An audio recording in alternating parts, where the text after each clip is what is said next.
Hi everyone, welcome back to the channel.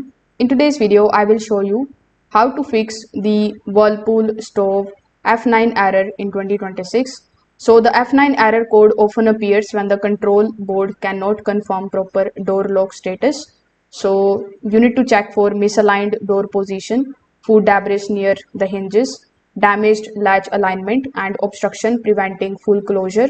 After that, you just have to simply close the door firmly and restart the oven. Even after following these steps, the code clears. It means that the problem was likely caused by improper latch engagement.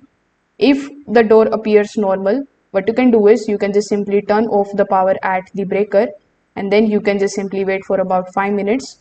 This is going to reset the control board and make clear the temporary lock communication faults. Now, during self-cleaning or lock modes, the lock motor control physical latch movement. So in this case, you just have to simply inspect for the broken latch parts, any jammed lock motors or loose connections or worn mechanical components.